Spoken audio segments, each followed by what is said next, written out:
அனைவருக்கும் வணக்கம். நான் பிரபாகர் ஜோதிடர். ஓம் சிவாய நமக. சிவசக்தி திருச்சிற்றம்பலம். இன்று பிறந்த நாள் காணும் அனைவருக்கும் வாழ்த்துக்கள். அதே போல இன்று திருமண நாள் காணும் அனைவருக்கும் வாழ்த்துக்கள். இறைவனுடைய அருள் பரிபூர்ணமாக உங்களுக்கு கிடைக்கட்டும். உங்களுடைய மனம் எதை நீ ஆசைப்படுகிறதோ அந்த ஆசை நிறைவேறட்டும் என்று எம்பெருமான் சிவபெருமானிடம் அடியன் வேண்டிக் கொள்கிறேன். இப்போ நான் என்ன சொல்ல போறேன்னா, இன்றைய நாளுடைய நிலைப்பாடை தான் சொல்ல போறேன். கற்றுக்கொண்டு பயன்பெறுங்க.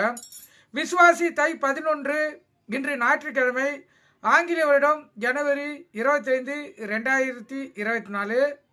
இன்று இந்த ரத தசமி, அதேபோல் இன்று கரிநாள். இந்த ரத தசமி என்பது சூரியனுக்கு பிடித்த நாளாகும், கருத்தில் கொள்ளுங்க.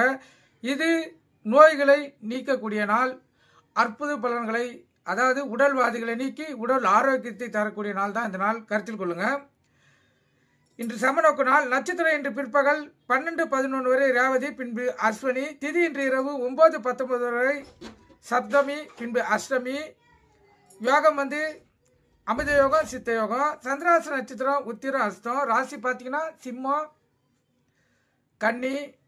இந்த சந்திராசை பொறுத்தப்பட்ட ராசி 50% பாதிக்கும், லக்குனத்தை 90% பாதிக்கும். அதனால் இந்த சிம்ம ராசி சிம்ம லக்குனம், கன்னி ராசி கன்னி லக்குனம் இன்று மிகவும் கவனமாக இருக்கணும். வண்டி வாய்ச்சலுக்குள்ளே கவனமாக செல்லணும்.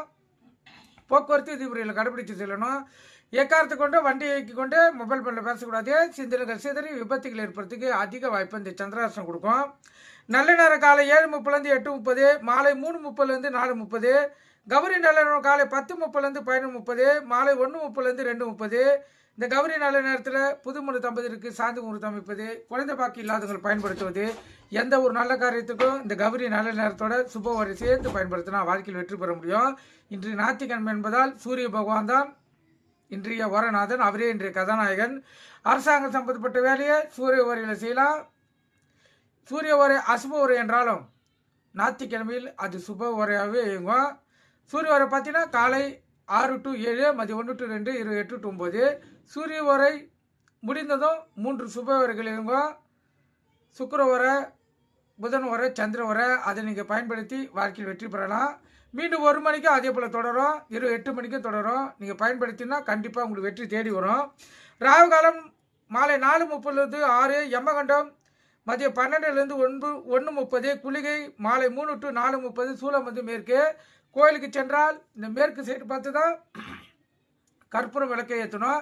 ஏன்னா இன்று மேற்கு தரிசனாதன் வழி நடத்துவதால் அவர் வழியிலேயே செல்வது சிறப்பு. அப்போ தான் உங்களுடைய கோரிக்கைகள் நிறைவேறும். நீங்கள் கற்றுக்கொண்டு பயன்பெறுங்க. நன்றி, வணக்கம்.